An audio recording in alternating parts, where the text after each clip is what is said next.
Hello everyone, आज है 6 दिसंबर और आज इस वीडियो में हम बात करने जा रहे हैं हिंदुस्तान जिंक के बारे में। 326 रुपए का शेयर है। आज बाजार में काफ़ी अच्छी तेज़ी है, लेकिन यहाँ पर तेज़ी देखने को नहीं मिली। पिछले एक महीने में अगर आप देखोगे तो शानदार तेज़ी है। पिछले 2 दिनों में जहाँ बाजार में भी तेज़ी है, यहाँ पर भी तेज़ी देखने को मिली ज़रूर है। और भाई साहब, हिंदुस्तान जिंक ने दोबारा से एक बहुत बड़ा डिविडेंड अनाउंस कर दिया है। बात करेंगे उसके बारे में, और उस डिविडेंड का कितना बड़ा हिस्सा वेदांता को मिलने वाला है उसके बारे में भी बात करेंगे। लेकिन उससे पहले अगर आपने अभी तक चैनल को सब्सक्राइब नहीं किया है तो प्लीज़ अभी इसे सब्सक्राइब कर लीजिए, क्योंकि आगे भी बहुत सारे वीडियोस हैं जो आपको काफ़ी ज़्यादा हेल्प करेंगे। तो देखिए, 325-326 रुपये के आसपास शेयर ट्रेड कर रहा है। और जो बड़ी खबर निकल कर यहाँ पर आई है वो यही है कि हिंदुस्तान जिंक ने दूसरा इंटरम डिविडेंड अनाउंस करा है 6 रुपये पर शेयर का। और उस डिविडेंड से वेदांता को तकरीबन 1645 करोड़ रुपए मिलने वाले हैं। बहुत बड़ा अमाउंट है ये। और यहाँ पर अगर हम बात करने जाए तो हिंदुस्तान जिंक ने इससे पहले 7 रुपये पर शेयर का डिविडेंड अनाउंस करा था, और अभी जुलाई में ही करा था ये। और दोबारा से 6 रुपये पर शेयर का अनाउंस कर दिया है। और देखा जाए तो भाई साहब, इसका जो सबसे बड़ा फ़ायदा किसी को अगर है तो वो होने वाला है वेदांता को। वे क्योंकि वेदांता इसके प्रमोटर है। 64.92% का स्टेक वेदांता के पास है। और 274 करोड़ शेयर्स जो बनते हैं हिंदुस्तान जिंक के, और इस हिसाब से 1645 करोड़ रुपए यहाँ पर मिलने वाले हैं वेदांता को। टोटल डिविडेंड जो ये लोग पे कर रहे हैं वो 2535 करोड़ के आसपास का भी है। गवर्नमेंट को भी बहुत बड़ा शेयर यहाँ पर मिलने वाला है। अगर हम बात करें तो भैया बहुत भारी भरकम डिविडेंड ये पे कर चुके हैं अब तक। और यहाँ पर देखा जाए तो गवर्नमेंट के पास तकरीबन 29.50% का स्टेक है। और ओएफएस के जरिए 3.5% का स्टेक ये अभी बेचने वाले, जो कि काफ़ी कम स्टेक बेच रहे हैं। क्योंकि देखो, वेदांता तो चाहता है कि गवर्नमेंट जल्द से जल्द अपनी हिस्सेदारी यहाँ पर बेचे और यहाँ से चले जाए, ताकि वो अपने हिसाब से इस कंपनी को चला पाए। क्योंकि देखा जाए तो वेदांता की जो सबसे बड़ी परेशानी जो शुरू हुई वो गवर्नमेंट की वजह से ही हुई थी। वेदांता का प्लान था कि वो अपना जो इंटरनेशनल जिंक का असेट्स है वो हिंदुस्तान जिंक को बेच दे तकरीबन $3 बिलियन में।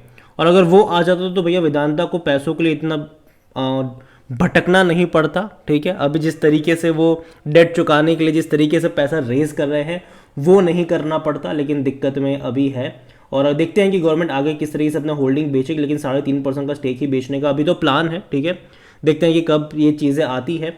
जहाँ तक वॉल्यूम्स की बात करें तो 22 लाख से भी ज़्यादा की क्वांटिटी में शेयर यहाँ पर ट्रेड हो रहे हैं हिंदुस्तान जिंक के। इतना ही नहीं, कंपनी में according to money control user 67% लोग कह रहे खरीदारी करो, 33% लोग कह रहे बेचो और भाग जाओ यहाँ से। कंपनी के अगर हम डिविडेंड देखें तो भैया बहुत भारी भरकम पे करा है, और पे जो किया है उसकी वजह यही है हिंदुस्तान वेदांता है। देखो, इसी साल अगर हम बात करें तो 13 रुपये का पे किया पहले, फिर 26 का पे किया, फिर 7 का पे किया, अभी 6 रुपये का पे कर रहे हैं ये। तो भाई साहब, आप खुद देखिए कि ऑलमोस्ट 52 रुपीज़ के आसपास का ये डिविडेंड पे करने वाले पूरा ये साल में। तो ये बहुत बड़ा अमाउंट है ये। और यही वजह भी है कि भाई साहब इनके वर्किंग कैपिटल से ये पैसा जा रहा है, इनके कैश फ्लो में से वो पैसा जा रहा है। थोड़ा सा अगर कम करेंगे तो अच्छा होगा, लेकिन बहुत बड़ा डिविडेंड पे कर रहे हैं। वेदांता लिमिटेड में हम देख रहे हैं कि भाई अभी डिविडेंड अनाउंस नहीं हो रहा है। जहाँ तक बात करें इनके नंबर्स की तो आप देखिए कि रेवेन्यू में डिक्लाइन आया है।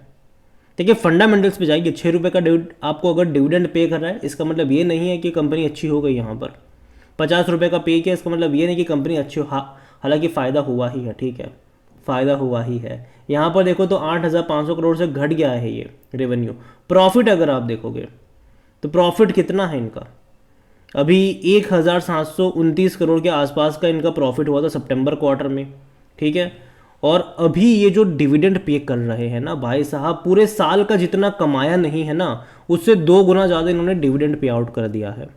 तो ये कहीं ना कहीं मेरे हिसाब से प्रॉब्लम ज़रूर है, और कुछ करना पड़ेगा इनको इसके लिए। और फ़ायदा अभी देखा जाए तो इसका वेदांता, क्योंकि देखो वेदांता जल्द से जल्द पैसा रेज करना चाहता है, अपने डेट को चुकाना चाहता है। तो यहाँ से जो पैसा आ रहा है वो तो उनके लिए बेहतर ही है। हिंदुस्तान जिंक के अगर हम वैल्यूएशन के बारे में देखा जाए तो 16 का इसका पी रेशियो है, सेक्टर पी 23 का है। सस्ता कह सकते हो आप इसको, लेकिन सिर्फ 9% एनालिस्ट ही है जो खरीदारी करने की यहाँ पर बात कर रहे हैं। और अगेन मैं कह दूँ, ये जो डिविडेंड की जो एक्स डेट होती है ना, उस दिन वापस से जितना डिविडेंड पे आउट होता है उतने परसेंट की गिरावट भी देखने को मिल जाती है, तो वो एडजस्ट हो जाता है बाद में। जहाँ तक शेयर होल्डिंग को लेकर बात करें तो यहाँ पर प्रमोटर कौन है? प्रमोटर है वेदांता। 64.92% की होल्डिंग है, लेकिन सब कुछ बेच दिया है उन्होंने, सारे के सारे शेयर्स गिरवी है यहाँ पर, सॉरी बेचा नहीं, गिरवी है यहाँ पर।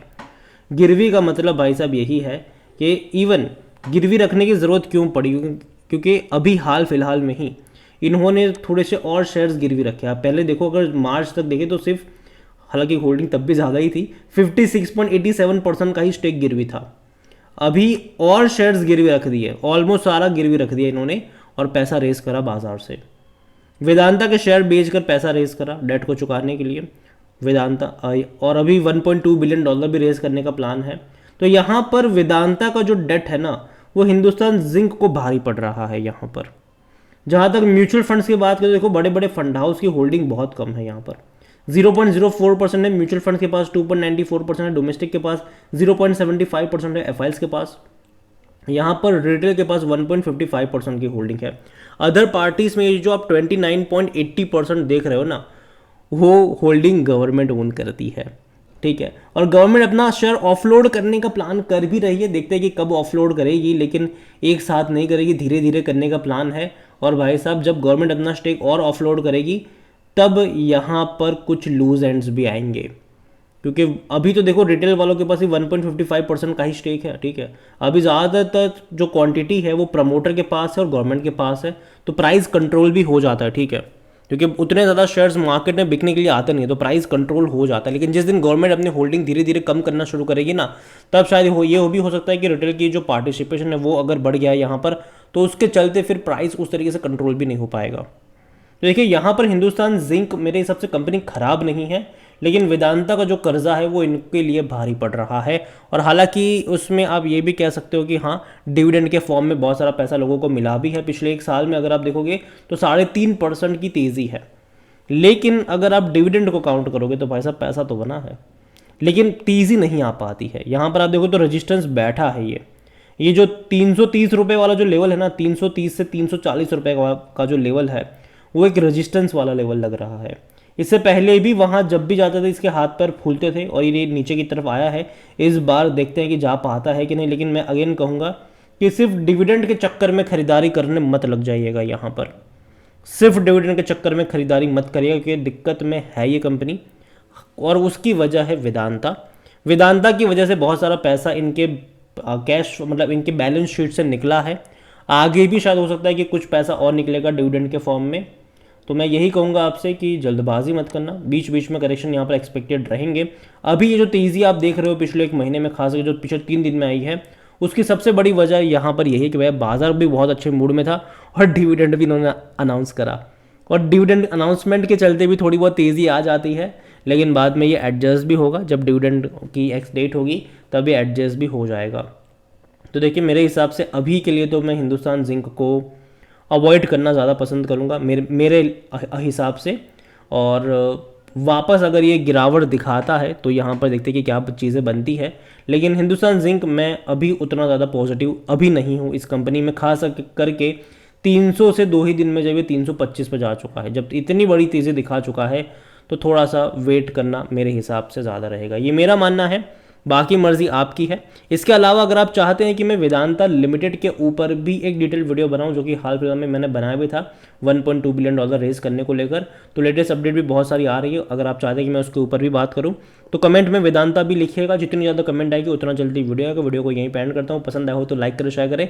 चैनल पर अगर पहली बार हैं तो प्लीज़ सब्सक्राइब करें। और हिंदुस्तान जिंक के बारे में आप क्या सोचते हैं वो भी आप मुझे कमेंट में लिख के बता सकते हैं। Thank you.